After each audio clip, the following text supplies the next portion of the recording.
Hi everybody, welcome to Shivers. We're a little late on the review train, but we're doing a new movie review for the new movie Obsession. I'm gonna throw in my little hipster moment here, and if you watched my video for upcoming 2026 movies, horror movies, back in December, this was the movie that I was most excited for. Every time that we do a horror movie marathon or shorts marathon on our Discord channel, I always make sure to include Curry Barker's creations. So Curry Barker is the person who created Obsession. He also made 3 horror shorts on YouTube: The Chair, Warnings, and Milk and Cereal. The Chair has one of the best, if not the best, scare tactics in it that I have really ever seen. And so there's so much that is pulled from all 3 of these shorts in this movie that the appreciation is there. And I'm really, even as a fan, appreciative that this has continued. You know, you get to be able to have those Easter eggs and that lore along the way, which is great. But that being said, I already knew this movie was going to be great. Right now it has a 95% on Rotten Tomatoes. I'm going to go ahead and give you the review first. I gave it a 4.2 out of 5. The rating for all of that, story itself, I gave a 4 out of 5. Originality, 5 out of 5. It's very rare to find an original horror movie these days, and that's one of the things that I've been pretty vocally critical about. But this is something that's really different. And even in the discussion with all of our Shivers people after we went to go see it, I made the comment of it's really unique and nice that there's a different way to get scared. And so you got to give kudos.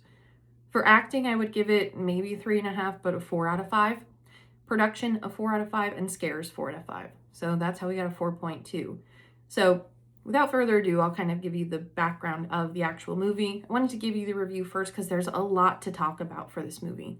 So we get started with the characters of Bear, Ian, Sarah, and Nikki. They are 4 friends that all work together. And really what they do is go to trivia nights, they hang out. They're regular, call it 21-year-olds. We had a conversation afterward trying to figure out how old they all were, but they're going to a bar for trivia. So at least they're old enough for that.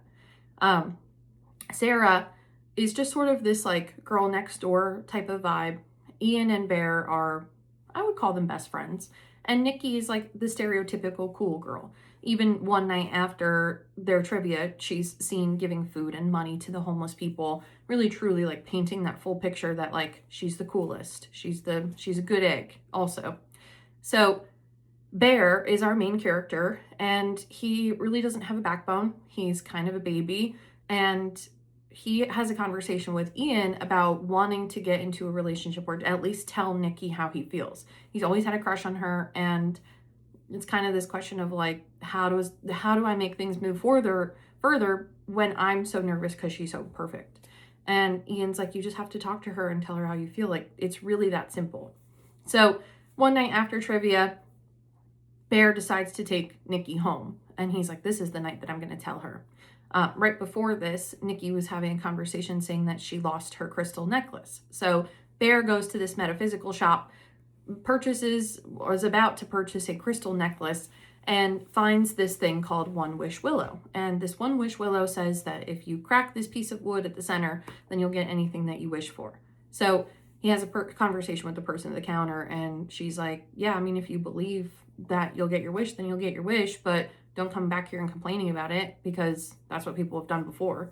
So Bear is, I guess, kind of skeptical, but has this conversation with Nikki on the way home, doesn't make the move, doesn't tell her how he feels. And she goes up to the porch. She literally gives him a moment, an ultimatum, and she's like, if you have feelings for me, now is the time to tell me. And he still checkins out. So she leaves, goes to the front porch. He pulls the One Wish Willow from his backpack, and he's like, you know what? Screw it. I wish Nikki loved me more than anybody in the whole wide world. And he snaps the thing. And so she's standing on the porch, and she turns around, and she's like, you know, actually, I don't really want to go inside. I feel kind of gross. Like, can I just come home with you? And at first he's like, wow, that kind of works fast. But the other side of it is he's like, yeah, of course, no problem.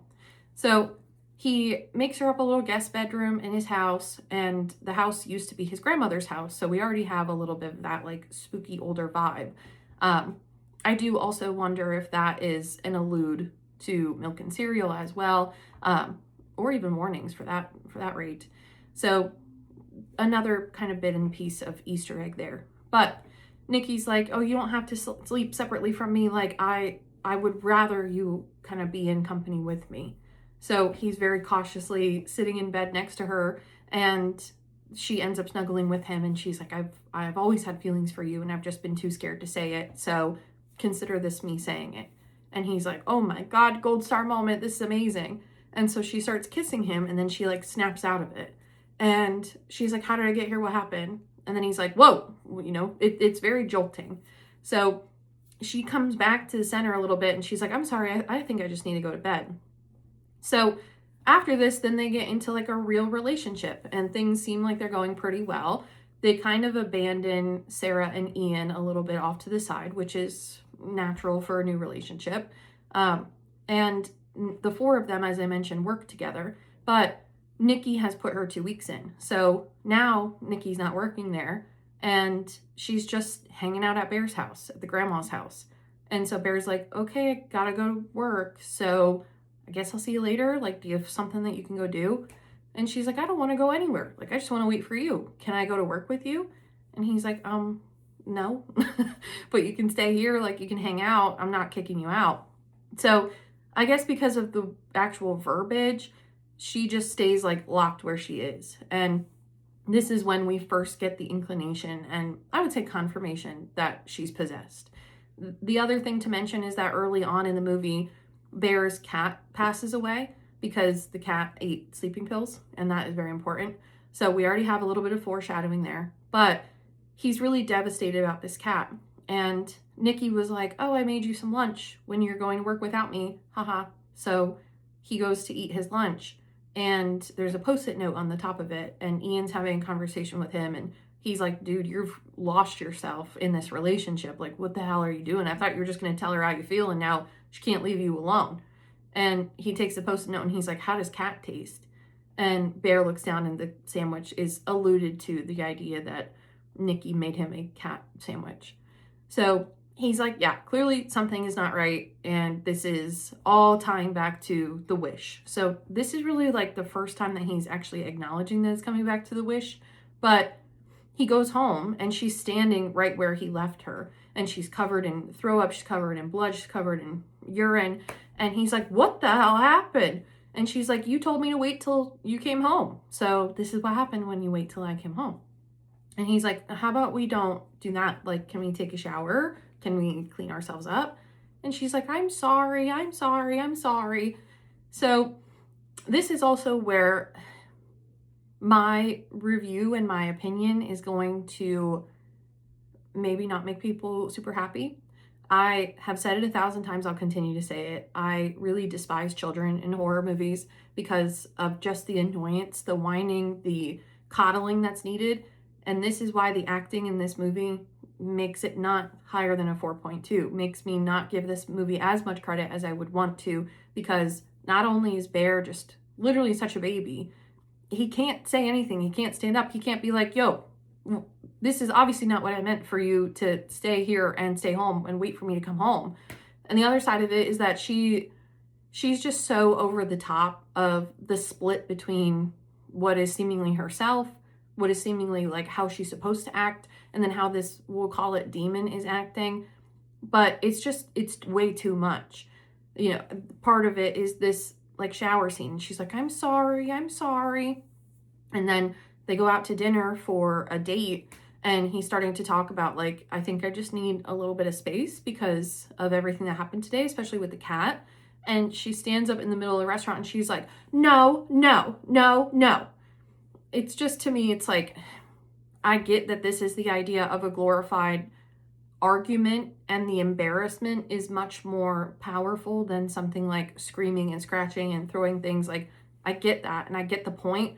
I don't like the acting, and it removed me so much from the movie, because it was like, this is not, even if she was possessed, this is not what this looks like. This is obsession. That's the point, not love. But it was too much for me, way too much for me, way too childish for me. And so I would call myself not a fan of Nikki. And again, I know that I am in the wrong here. I'm the unpopular opinion, but to me, I thought that the subtlety could have been a little bit better, and then the switch up would have made it that much more impactful, because you have two of some of the most amazing scares that I have ever seen. So call it that night. My timing might be off. After they get back from the dinner, they're in bed, and Nikki's always doing these like funky things at night. And so Bear wakes up in the middle of the night and he sees Nikki just standing in the corner of the room. And we see the behind the scenes of it, and she has the uncanny valley makeup on. So that's what makes it scary. But she's just standing there. And I didn't really even see it at first. It's very much a hereditary moment where you got to have your brightness up a little bit. But he's like, Nikki, what the hell are you doing? Like, why are you watching me sleep? And she's like, go back to bed. And it's so that not only is the chair, it's definitely borrowed from the chair, but it's also very, very impactful. So that subtlety is what I wish they played on more. And then she does what is being talked about all over the place. And she goes across the room and she grabs these flowers, and she's hiding her face behind these flowers while she's walking across the room. It is so scary. It is so very well done. And that's why, again, the scares are up there. The other side of it is that maybe a little bit later into the movie, again, it's so linear that it's hard to kind of keep track of what's going on. They go to a party, and one of the things that's in the background of this party is a Russian roulette gun, a revolver. And so you already know that a revolver is going to come into play. This is a phenomenal movie to look at things in the background. And again, I kind of already went into it with that in mind, because there are already so many Easter eggs and lore built into That's a Bad Idea, and into just all the horror shorts as well that are being pulled from. So I was spending most of the time looking at the background.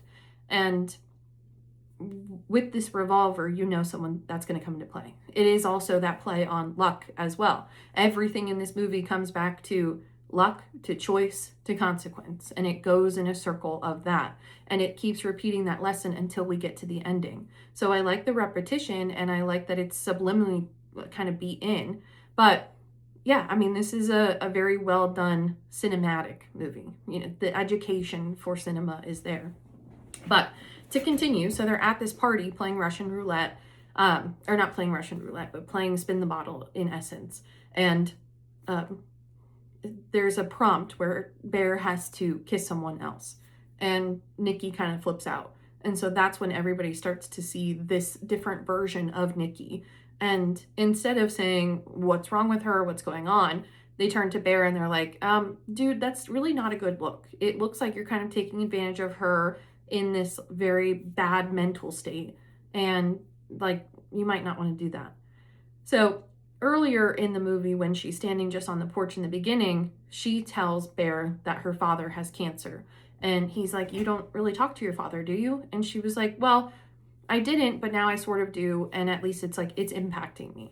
So now at this point, while she's sort of being crazy, all of these people in the background start looking up things about Nikki. So Sarah looks up some things about Nikki, tells Bear that Ian and Nikki have been hooking up in the background, and that's why Ian wasn't the most helpful in the first place. Ian then goes and digs and says her father doesn't have cancer. He's living on the complete opposite coast, and she hasn't talked to him. So something's going on with Nikki that no one can really explain. And Bear hasn't told anybody about this wish. So until now. So Sarah is applying to go to a master's program, and she keeps getting all these rejection letters. And the one school that she wants to go to is the last letter that she's going to get. So she sends Bear a text in the middle of the night, and she's like, hey, come to our spot. I really want to show you, like, I want to open this with you because you've been there for me along the way.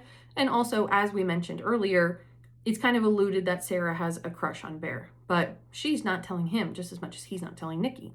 So Bear is like, okay, I got to try to like sneak out of my own house. So he gets out, he goes and has a conversation with Sarah. And this is when she tells him that Ian and Nikki have been hooking up, and she has the letter in her hand for the college. This is also one of the best, most aggressive scares that I have ever seen.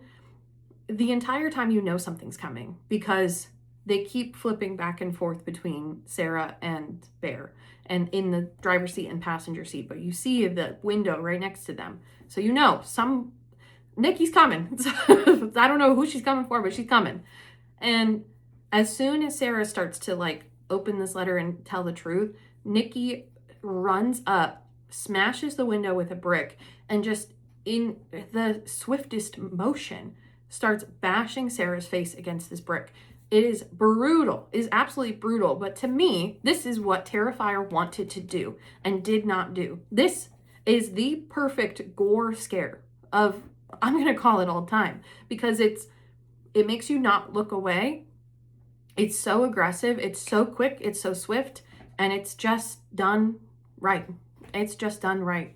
So Bear is sitting in the passenger seat just like, what did I just watch? Sarah's dead. Her face is gone. And it's because of Nikki, because Nikki just did that. And she's so small. And so she's not nearly that strong. And so this sort of like kicks off almost our finale. So Bear still doesn't say anything because he has no backbone. And he goes to Ian's house, but he also opens the letter of Sarah's school and she got in. So this to me is also really great writing and really big kudos to Curry Barker, because you're playing the entire movie on luck, wish, action, choice, consequence.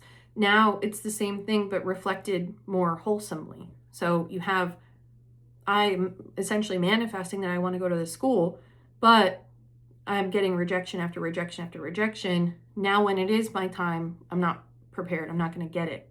So it's be careful what you wish for, because it might not be until it's at the very end.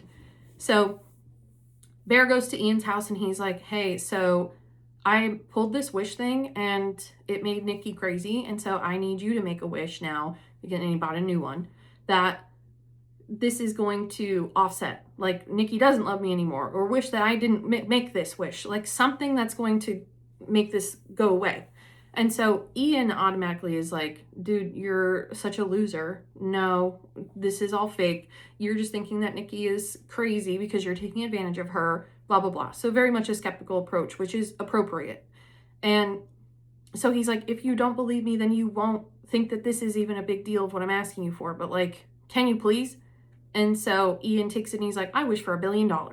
And he cracks it, and then $1 billion starts raining down in his room. So only then does he believe it.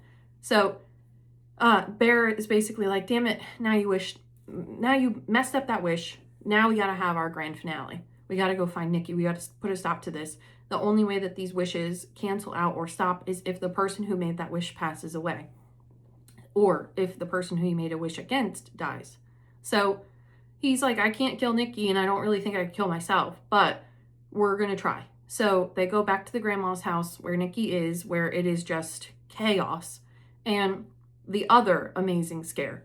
So Nikki's just standing there, and then she starts moving in reverse, which is a call to warnings, the horror short, but it's also done, again, just extremely well.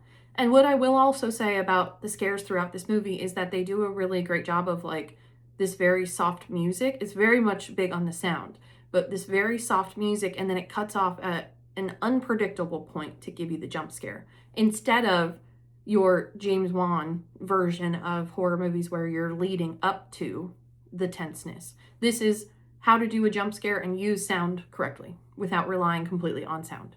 So that's what happens here. They're in the middle of just like normal dialogue, and then she starts moving backwards, and it catches you so off guard that it gives you chills. So she grabs this revolver. Here's a revolver, and she kills Ian. So now that $1 billion did not save him or his life, and he cannot use it. She then has this almost like manic switch, which is also again alluding to this idea of like a manipulative BPD type of relationship with somebody. And she's like, I can't do this. I can't be here. This is wrong, blah, blah, blah. And it's just kind of going in circles. So Bear locks himself in the bathroom. He finds his sleeping pills. Again, very much a forewarning from earlier. And he eats all of the sleeping pills. So he comes out, and he's like sitting next to Nikki, kind of having a conversation and like dozing in and out.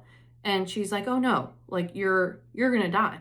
And so as this like demon thing. She doesn't want him to die, and also because she's obsessed with him, infatuated with him. And so he lays down on her lap and he passes away, and then real Nikki pops back in and she pushes him off his lap and she's like, what the hell? So it shows that she has not been in control in even the slightest bit, but also all of her friends are gone now. So that's how the movie ends. I'm very, very glad that it ends on not a happy note, and truly the consequences of being careful what you wish for. I love the background content. I love the ability to go look around. I love a movie you can watch in hindsight. I think there's a lot of really, really great things going for it. Again, my biggest thing that just holds me back is the lack of character development for Bear and the over-the-top nature of Nikki. Those truly, of the entire movie, are my only two gripes. But I think the reason why this movie is held in such a high standard is, one, it's kind of attempting to do what Together started, that movie that came out last year with Alison Brie. That movie and Obsession have very similar lines. It's about relationships, how you show yourself in a relationship, the codependency, that side of things. But Obsession then takes it just one step further, and what happens if we are with people who we're not meant to be with? What happens if we try to rewrite fate? Be careful what you wish for is the most obvious trope, but all in all, there is something that everybody can relate to in this movie. It's very approachable. I would say people who are not even actual horror fans will probably like this movie because the storytelling is strong enough. And it is very refreshing that we don't have really any known actors or actresses. These are all real people who came from YouTube. And that makes it not only approachable, but just connectable in a way. That's not really a word, but you get my point. So yeah, I mean, all in all, again, for the rating, I would give it a 4.2 out of 5. I think it's good. I would really recommend it to just about anybody. I would say the car scene, maybe go up and get your popcorn if you're not somebody who likes any gore or scares or anything like that. That's really the only like gory moment. I know a lot of people in my Discord are very, very heavy haters of any type of animals that die in stories. So if that's something that you're sensitive to, that's like right off the bat, and it comes back multiple times. So just being aware of that. But yeah, I mean, I'm really excited for everything else that Curry Barker is making. I think that this is a great starting conversation for that tie between comedy and horror, the ability to look at details in the background, and I eat those types of movies up. So keep them coming. But let me know what you thought of Obsession. Do you like it as much as everybody else does? Do you think it's the next best thing in horror? Do you think it's just another horror movie? Whatever your thoughts are, let's have a conversation about it. Thanks for watching, and can't wait to have a conversation.